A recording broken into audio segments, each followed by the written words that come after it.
नमस्कार दोस्तों, बहुत बहुत स्वागत है आपका हमारे YouTube channel study with smartness में। आज के इस वीडियो में हम हिंदी के कुछ इंपॉर्टेंट क्वेश्चंस को डिस्कस करेंगे। तो चलिए शुरू करते हैं। हमारा पहला प्रश्न है, अंधेरी नगरी के लेखक हैं प्रताप नारायण मिश्र, कृष्ण प्रेमी, भारतेंदु हरीशचंद्र या राजकुमार वर्मा। इसका राइट आंसर है भारतेंदु हरीशचंद्र। भारतेंदु हरीशचंद्र, जिन्हें आधुनिक हिंदी के पितामह के रूप में जाना जाता है। हरीशचंद्र इनका मूल नाम है, जबकि भारतेंदु इनकी उपाधि है। अंधेरी नगरी और भारत दुर्दशा इनकी प्रमुख रचनाओं में से एक है।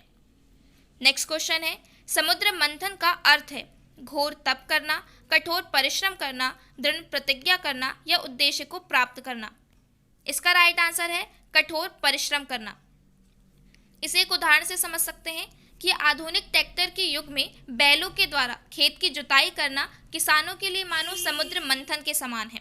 तो समुद्र मंथन का अर्थ होता है कठोर परिश्रम करना। नेक्स्ट क्वेश्चन है, रहीमन पानी राखिए बिन पानी सब सून में कौन सा अलंकार है? यमक, श्लेष, अतिशयोक्ति या अनुप्रास अलंकार। इसका राइट आंसर है श्लेष अलंकार। चूंकि श्लेष अलंकार वहाँ होता है जहाँ एक ही शब्द के एक से ज़्यादा अर्थ निकाले जाते हैं। चूंकि इस पंक्ति में पानी के 3 अर्थ हैं, कांति, आत्मसम्मान और जल, तो ये पंक्ति श्लेष अलंकार का उदाहरण है। नेक्स्ट क्वेश्चन है, छंद की रचना किसके द्वारा होती है? स्वर के समायोजन से, गणों के समायोजन से, ध्वनियों के समायोजन से या इनमें से कोई नहीं। इसका राइट आंसर है स्वरों के समायोजन से। छंद स्वरों के समायोजन से बनते हैं। नेक्स्ट क्वेश्चन है, प्राण प्रिय का सही समानार्थी शब्द बताइए। सहचरी, संगिनी, प्रेमिका या अर्धांगिनी। इसका राइट आंसर है अर्धांगिनी।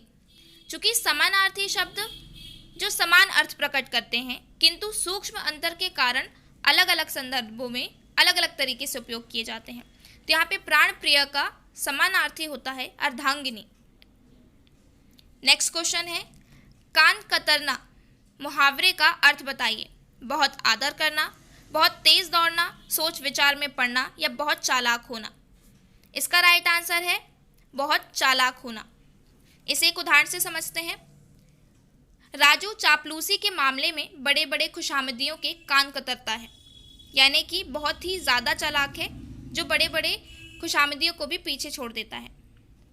नेक्स्ट क्वेश्चन है, इनमें से कौन से विपरीतार्थक शब्द पतझड़ का अर्थ है? विस्तार, शीतल, बसंत या सर्दी। इसका राइट आंसर है बसंत। चूंकि पतझड़ यानी शिशिर ऋतु जब पेड़ अपने पत्ते त्याग देते हैं, तो इसका विपरीत अर्थ प्रकट करने वाला शब्द होगा बसंत, जब पेड़ पौधे नए पत्ते अपने अंदर उपजाते हैं। नेक्स्ट क्वेश्चन है, निम्नलिखित में से शुद्ध वर्तनी का चयन कीजिए। कुमुदुनी, कुमुदिनी, कुमुदनी या कुमधुनी। इसका राइट आंसर है कुमुदिनी। कुमुदिनी सही वर्तनी है। नेक्स्ट क्वेश्चन है, सदैव में प्रयुक्त संधि का नाम है। स्वर संधि, विसर्ग संधि, व्यंजन संधि या इनमें से कोई नहीं। इसका राइट आंसर है स्वर संधि। सदैव स्वर संधि का उदाहरण है। जब हम इसका संधि विच्छेद करते हैं तो सदा धन एव के रूप में इसका विच्छेद होता है। यहाँ पर आ और ए मिलके ए बनाते हैं, तो सदैव एक स्वर संधि है। नेक्स्ट क्वेश्चन है, निम्नलिखित में से कौन सा शब्द देशज है? खेत, लोटा, अग्नि या प्रार्थना। इसका राइट आंसर है लोटा। चूंकि देशज शब्द वे होते हैं जिनकी उत्पत्ति का कोई मूल पता नहीं होता, बल्कि ये प्रचलन में ज़रूर होते हैं। क्षेत्रीय भाषा में इसका ज़्यादातर प्रयोग होता है। तो लोटा एक देशज शब्द का उदाहरण है। इसके अलावा कटोरा, डोंगा ये भी देशज शब्द में ही आते हैं।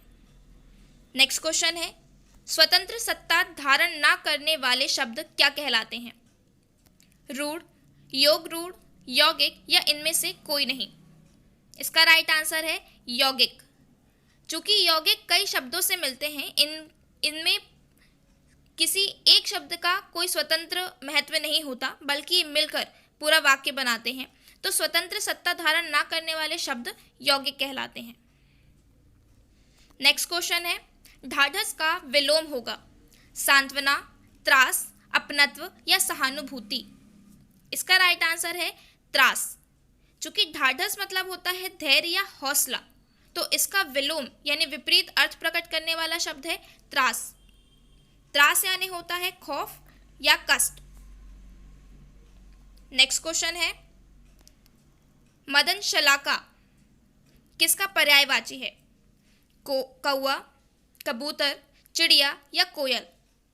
इसका राइट आंसर है कोयल। चूंकि पर्यायवाची शब्द एक शब्द के और भी अर्थ होते हैं, तो कोयल को यहाँ पे मदन शलाका भी कहते हैं। इसके अलावा कोकिला, पिक और श्यामा भी इसे कहा जाता है। नेक्स्ट क्वेश्चन है, निर्मोह का संधि रूप होगा निधन मोह, निर्धन मोह, निधन मोह या निधन मोह? इसका राइट आंसर है निधन मोह। निर्मोह का संधि रूप निधन मोह होगा। नेक्स्ट क्वेश्चन है, खड़ी बोली किस हिंदी की बोली है? बिहारी हिंदी, पश्चिमी हिंदी, पहाड़ी हिंदी या पूर्वी हिंदी? इसका राइट आंसर है पश्चिमी हिंदी। पश्चिमी हिंदी एक उपभाषा है जिसमें हिंदी बोली आती है। पश्चिमी हिंदी उपभाषा में बांगरू, दक्कनी, बुंदेली, कन्नौजी और ब्रजभाषा की बोलियां भी आती हैं। तो ये आज के हमारे हिंदी के इंपॉर्टेंट क्वेश्चंस थे। देखने के लिए धन्यवाद। Thanks for watching study with smartness. Please like, share and subscribe.